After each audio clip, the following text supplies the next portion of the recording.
You're listening to the 49 Carats Podcast, a 49ers Goldmine production with Stephanie Sanchez.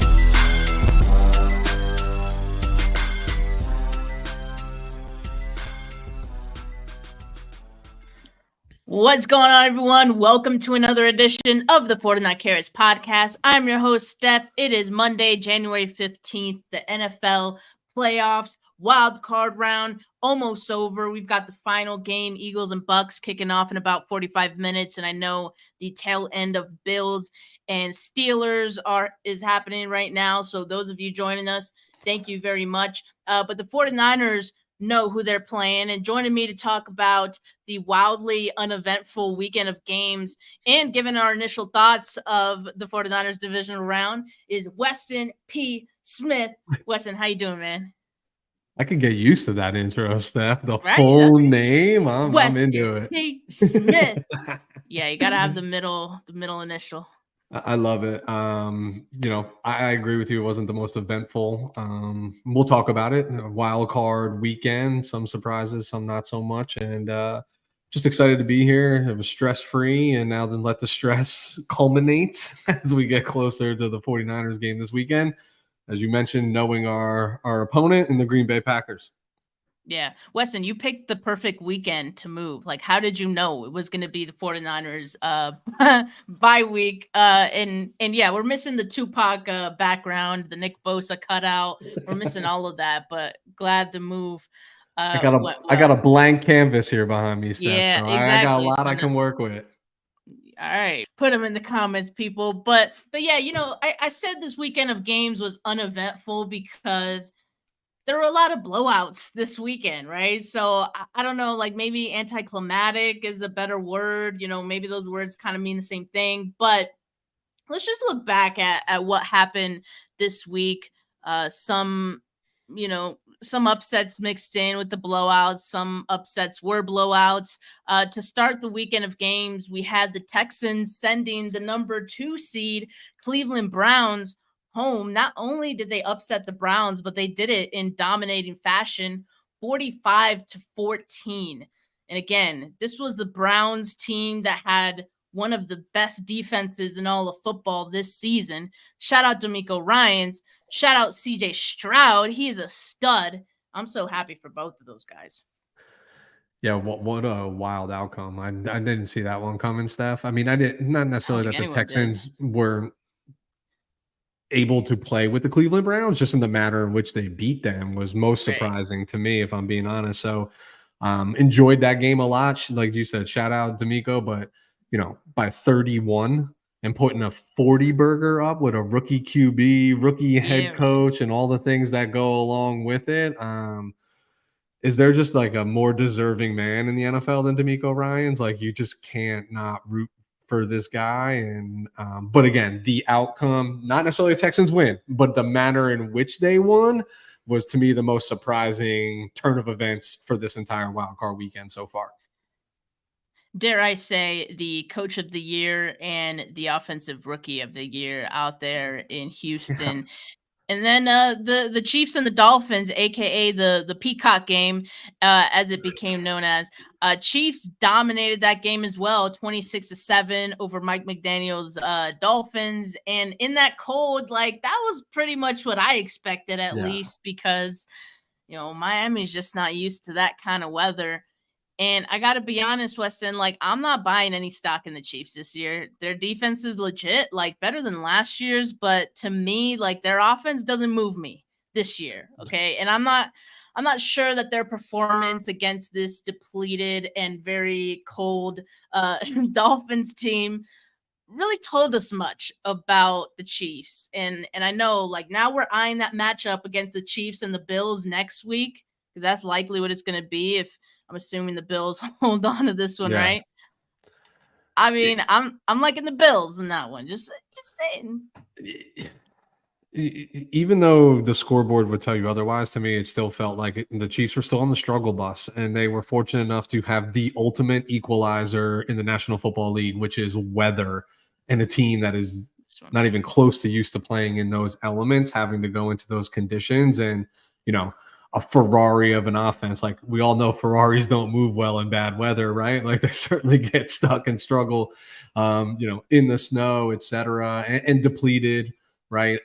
Kansas City's used to playing into it, playing in that particular, like not that cold, right? I mean, this is like record setting cold in some capacity, but I just thought it was going to turn out that way regardless when it came to that type of weather, especially with Miami being as banged up as they were on defense, just didn't have the pieces to even slow down a depleted Kansas City offense, which is what we've seen all season. And I agree with you. Should Buffalo hang on and they get Buffalo, I see no reason whatsoever why Buffalo doesn't win that game easily in the divisional round. And I think the game is officially over, I believe. Bills and Steelers finishing up. Last time I checked, the score was 31-17.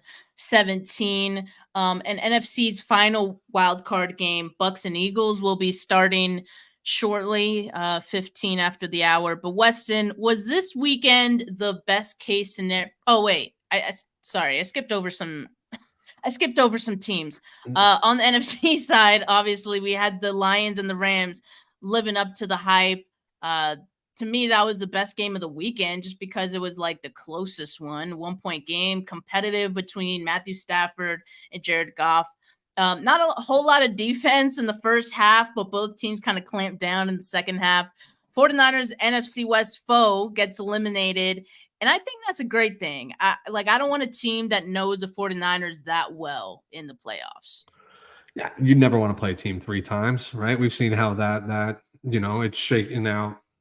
Not so well in 2021, not so bad last year when we played Seattle, but it's kind of hit or miss. And I thought it was just a really cool game to watch, just with all the background stories, right? The golf for Stafford and what Matthew Stafford meant to Detroit for so long. And I have one of my best buds is a diehard Detroit Lions fan. And the last time he saw his team win a single playoff game, he was 8 years old. So to go through like that level of emotion, and also like poor franchise, right? In the sense of like we're talking about the emotion we're seeing in the stands over a single playoff game. Like, hey, our team won 2 of those last year, right? Like it's just different on what they're rooting for, but like just really cool backstory, really good game. The only game that we watched all weekend so far that came down to the wire, right? And best case scenario for us is the NFC West foe goes home. So really much enjoyed ending Saturday or Sunday evening watching that game. Yeah, exactly. There was a lot of emotion, and I get it, man. That's a long time coming. That's how I'm gonna be crying when the 49ers win their 6th Super Bowl, because that would be my first time witnessing one. But yeah, like I guess that leads me to my question. Like, was this weekend the best case scenario to have both the Rams and the Cowboys knocked out of the playoffs, for the 49ers? It's hard to argue against that, right? I mean, if I'm being honest, I'd rather not play the Rams. Obviously, Detroit's offense can scare anybody. They move the ball really, really well, and they can do it both by throwing and running the ball. But I was never afraid of the Dallas Cowboys, right? I was kind of hoping we were going to get the winner of this evening's game because we've beaten the brakes off of both those teams already, right? But there's some familiarity there, but not even shocked. I'm a little shocked Green Bay did it in the manner in which they did it and how Dallas looked so early in that game, but not shocked that they came out on top. I think the dangerous thing that we're going to start talking about right now is they are arguably, or at least they're being touted, and I'll try to dispel that as we go tonight, is probably one of the hottest teams in ball coming into the playoffs right now. And Jordan Love is playing excellent football at the quarterback position. But if you think about how it might shake out otherwise, I think this is a favorable scenario. I mean, you're the 1 seed, you get the bottom seed. Like that's supposed to be how it lines up on paper. Yeah, that's usually a good thing, right? Yeah. But I hear you. The Packers look good right now. Adrian definitely liking the results of this weekend. Says Niners won on Sunday. Yeah, and I think it is kind of the best case scenario. Not that I wouldn't have enjoyed, beating the Cowboys ourselves, but I think just the fact that you don't even have to see them is good. Not because I was worried about the Cowboys, but just because all right, get him out of here. Like, Yeah. All right, let's move on.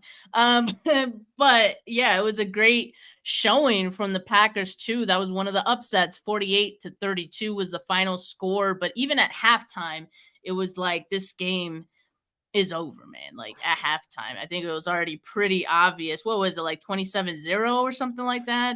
At that point, 27-7. I don't know, but yeah, they was got on the not board good. right. They got on the board right before the half, like literally 20-7. My bad, is what it was at half. And after actually it was 27-7 at half because Dak had threw the pick six, they brought it back, and then they went down and like literally scored the touchdown with like what, a second or two left. 27, yeah, you're right. Yeah, right before the half. They just were never in that game. Like they just were never. Yeah. It was wild. My man Tony, shout out to Tony, New Jersey Niner faithful. My guy lives right around the way. That being said, I can't help but smile. I hate rooting against the team. Like I really don't, right? Because I know so many people root against the 49ers, but the Cowboys are the Cowboys, right? And they are one of the most obnoxious fan bases. And living in New Jersey, we're like, living in any state, there's just a plethora of Cowboy fans everywhere. But the memes, the videos, everything this morning and last night just brings me such childhood giddy joy. I just can't. Tell me you saw that video with the "It hasn't happened for the longest time." Have you seen this video? I've watched it 65 times today. But that's the great thing about the Cowboys getting eliminated in the playoffs like they do every year. It brings the entire football community together because we all collectively share this joy of watching the Cowboys go home early, and it was it is really great, and don't get tired of it.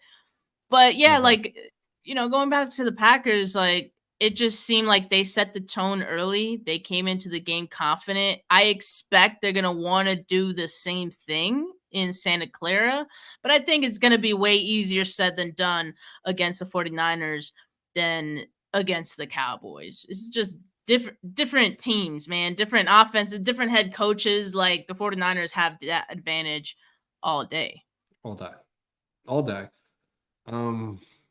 I just think, Steph, this game it's going to get blown out of proportion for the next week or so, right? We're going to talk about how the Packers are so hot right now, and this is the year, and yada, yada, yada. But, like, can we pump the brakes on that for just a moment? Yeah. Like, Jordan Love is playing excellent football and taking nothing away from what he is doing right now. He is seeing the field very well. He's throwing it all over the field. He's leaving his feet. Like, it's clicking for him right now. But this is a totally different monster that he's going to be running into this week, right, in the 49ers versus the Cowboys. And coming into the playoffs, they've won 3 straight. They beat the 2-win Carolina Panthers by 3 points. They beat a Kirk Cousinless and Justin Jefferson-less Minnesota Vikings. They beat the brakes off of them. And a 1-possession game at home against the Chicago Bears. I know it's, consecutive divisional games, but it ain't like they've run through the gauntlet coming in here. And mind you, before that win streak, they had 2 consecutive losses, one of which was to Tommy Cutlets, right? Like, and the New York Giants, they lost that game. I was at that game, actually. If I remember, it was a Monday night game, and I was at that game, and they lost. So, like, I know they're playing really well, like, and they've looked good, but I think you also have to keep in mind, like, who. And then they got the formidable opponent in the Dallas Cowboys in the playoffs, which is it's like a layup for any team right now.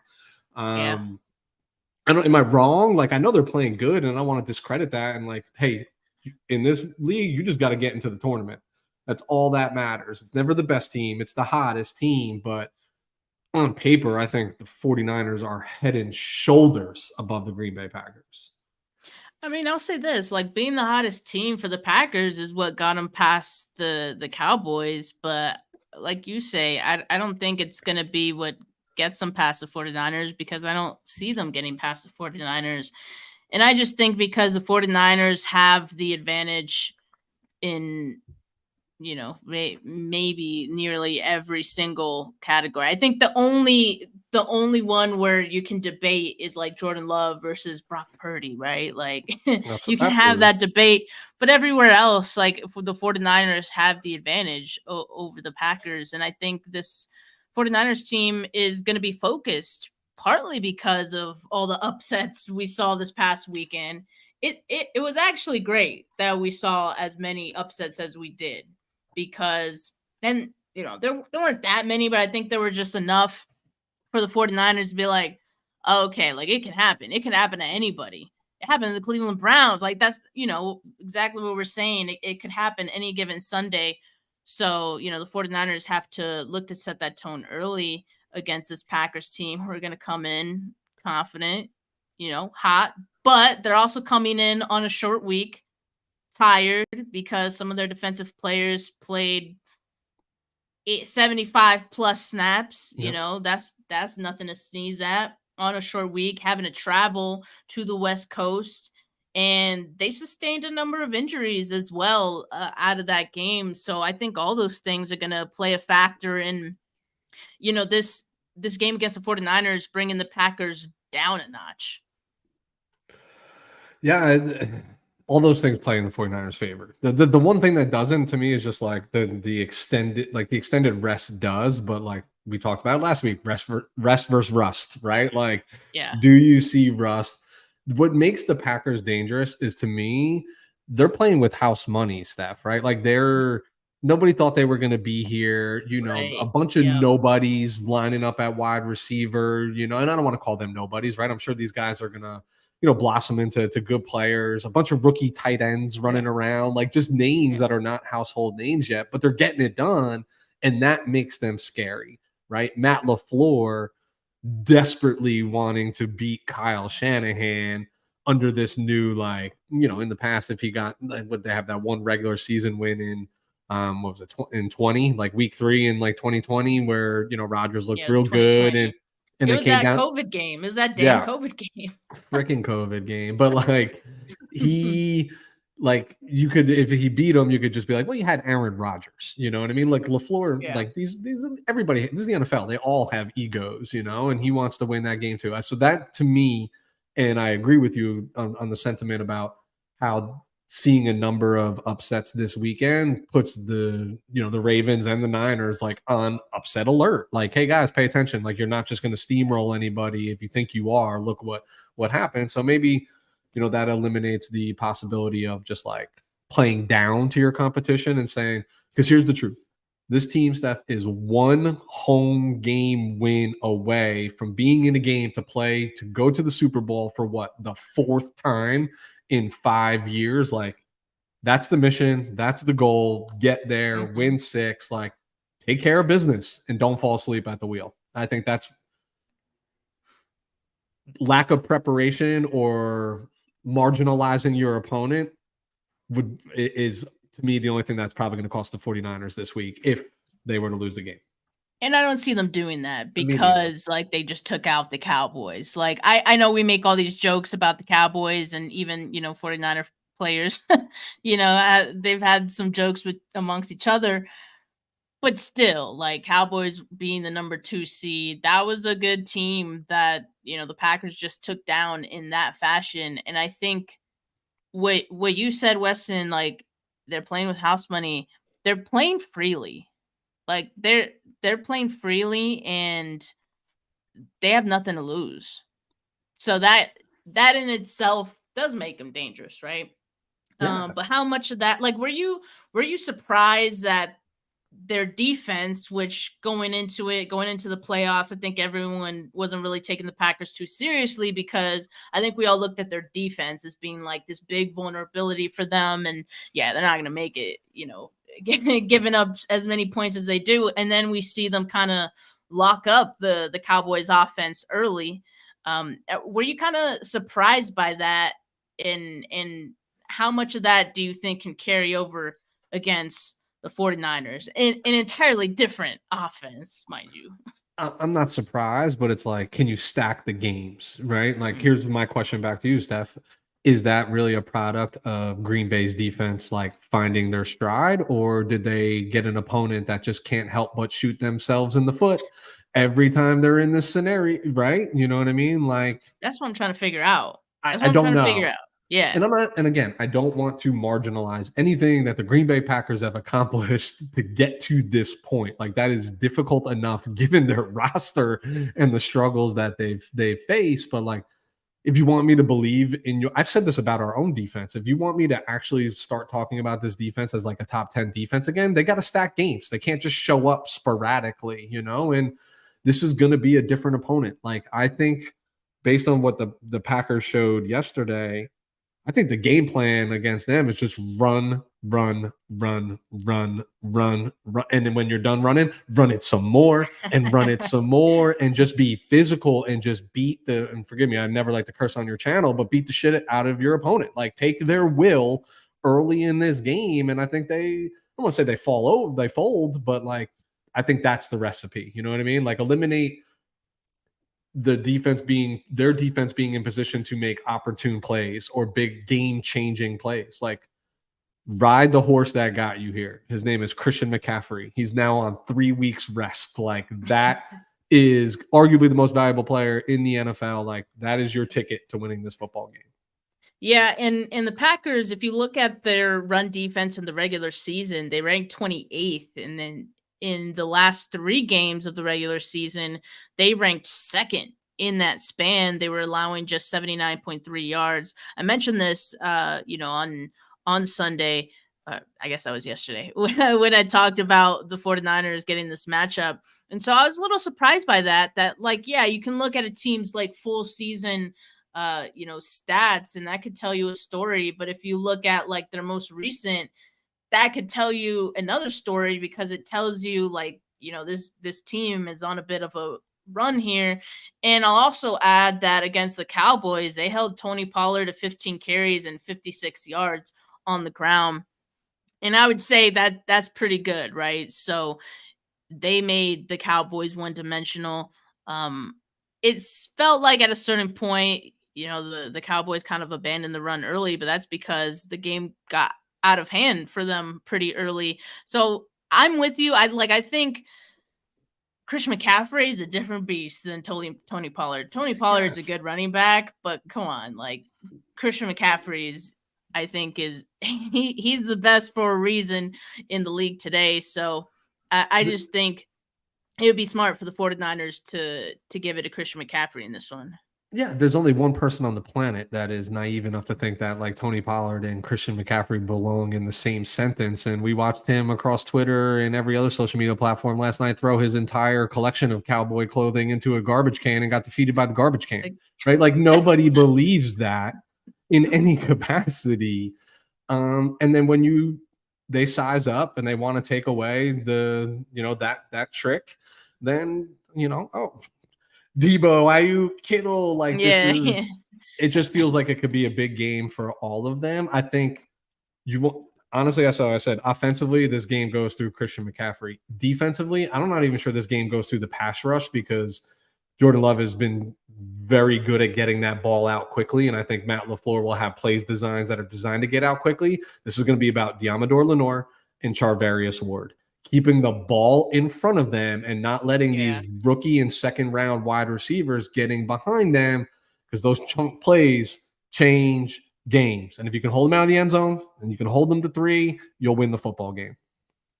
Yeah, and you saw against the Cowboys, like the Packers, that's how they move the ball. Like, you saw Aaron Jones get his 3 touchdowns, like at 2, like early in the game.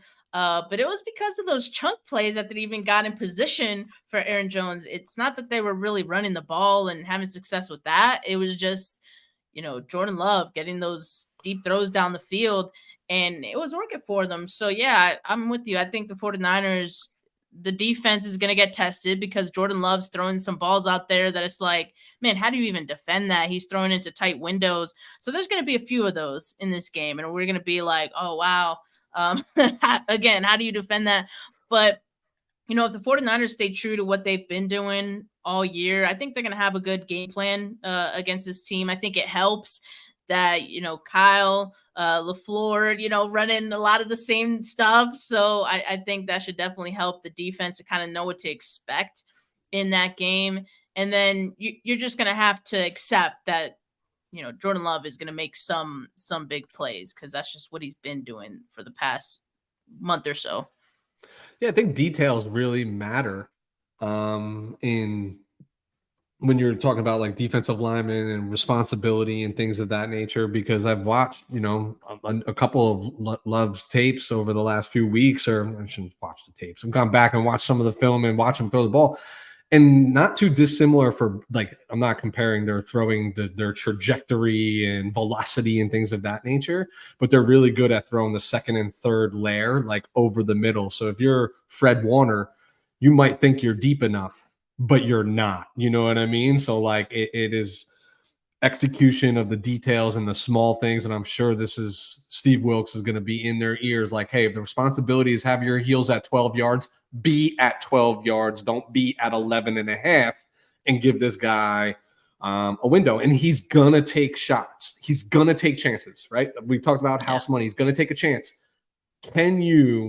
Nobody's made him pay for a chance in the last couple of weeks, right? Can you make him pay? Can you pick off one?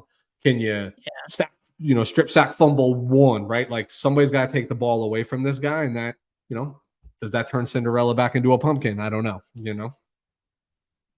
Yeah, we'll just have to see, but I mean, I'm definitely going to go into it confident about the 49ers, and yeah, as I mentioned, the Packers have some injuries going into this one, including to Jair Alexander, their top defender, who locked up CeeDee Lamb pretty well in that game against the Cowboys. They also have a rotational pass rusher, Kingsley Enagbare, who tore his ACL in that game. So they're gonna come into this one bumped and bruised, and of course we're going to be monitoring that throughout the week and see how they do. But as we know, 49ers, because of that bye week, they're going to be going into it healthy.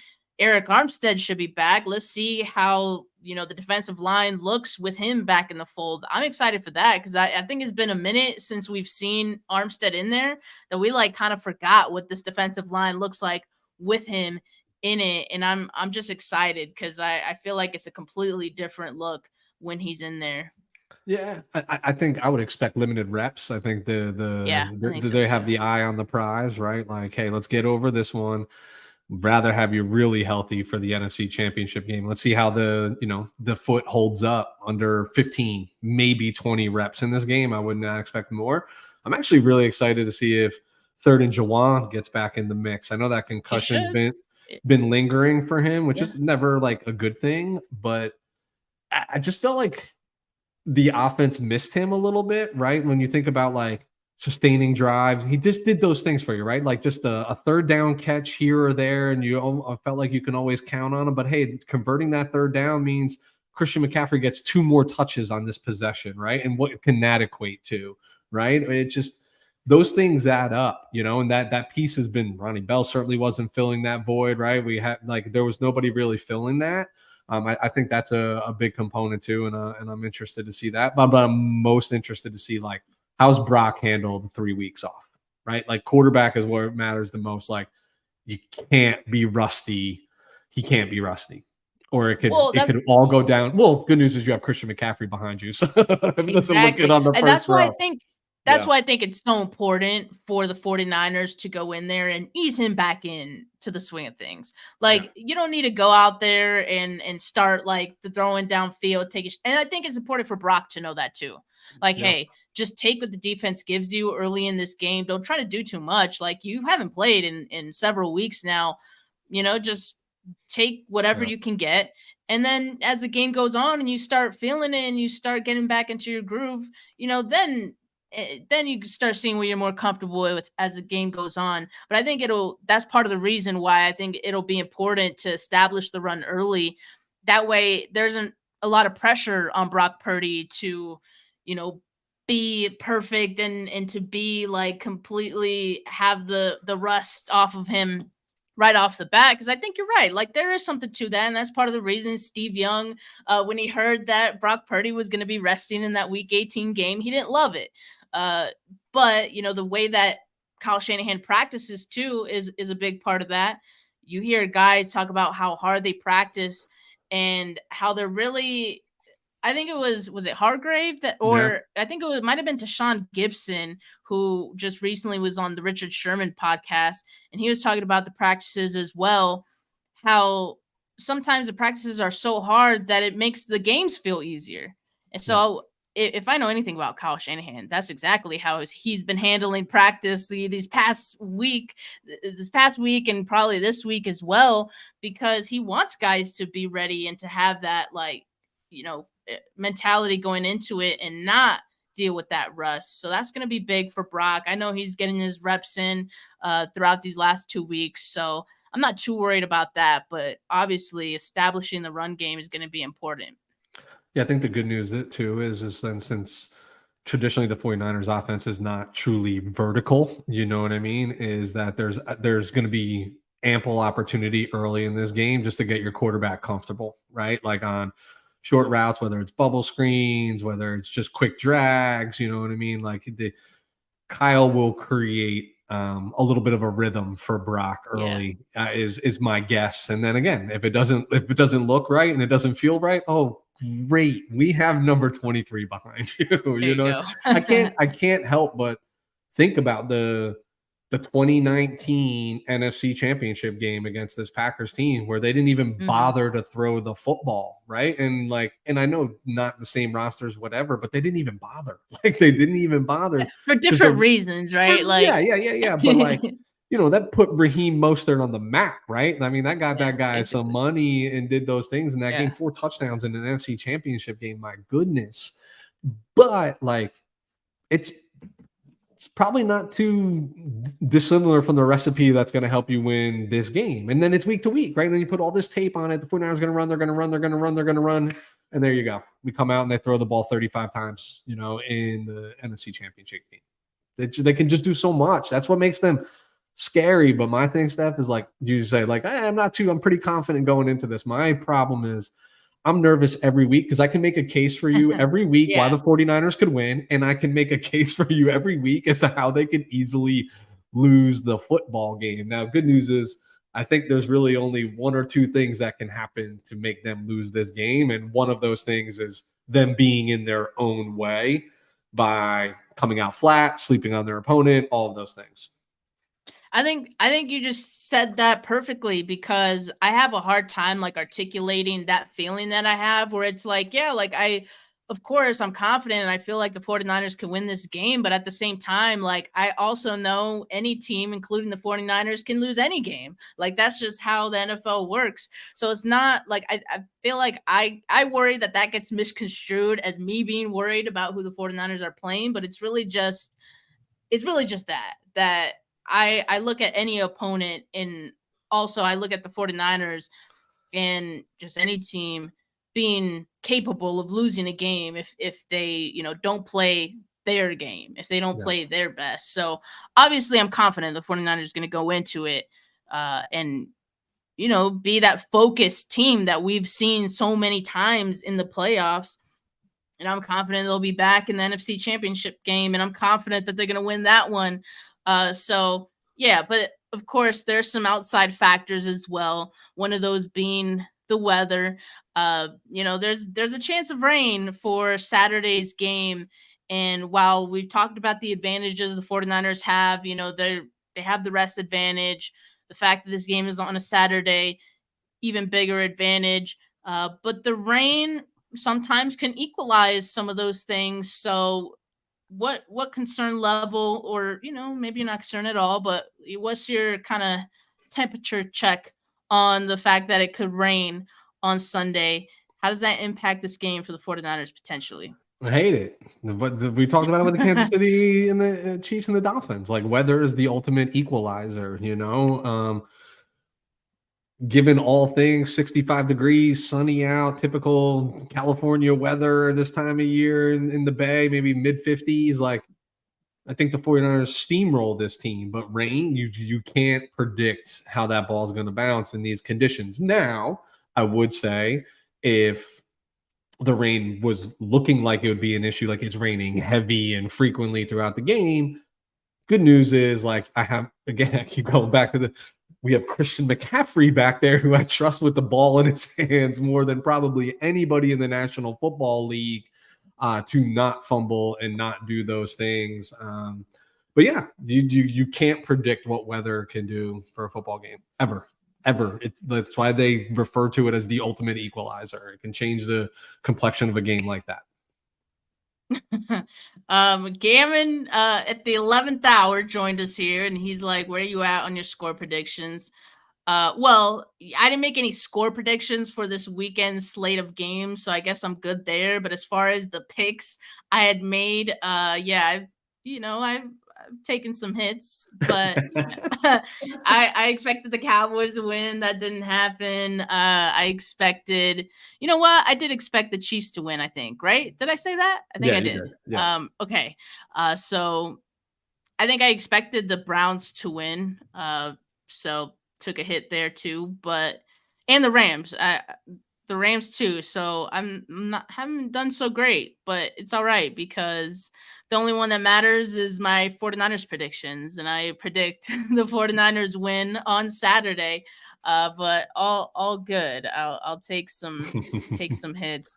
Gammon says, to be fair, her regular season predictions have been amazing. Playoffs are a different story. But you see, Gammon, I don't do regular season predictions for the entire NFL. So I have a good gauge on what the 49ers are going to do and their score. But clearly for other teams, it just, I don't really know what I'm talking about. you don't follow them every day. You don't talk about them every day. So it's a different scenario. But Gammon, appreciate you holding me accountable.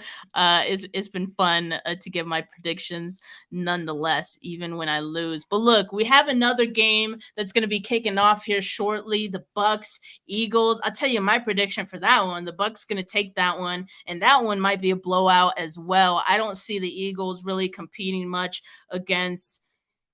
Quite frankly, it doesn't matter who the Eagles were going to be going up against in the playoffs. I just don't see it. And they also are going to be without AJ Brown. So just more reason to not see it.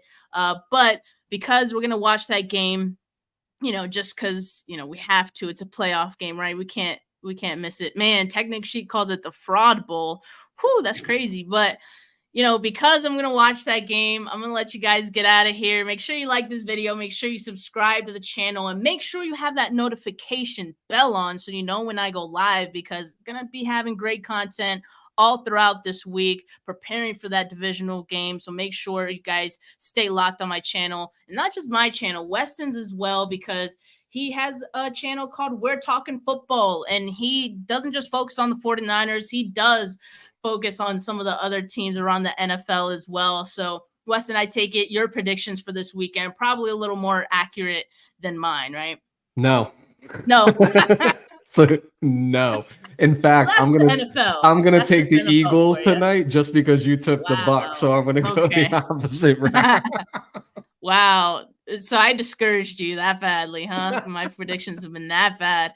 All right, I see what we're doing here, but make sure you guys enjoy that game and make sure that you guys enjoy the rest of your Monday.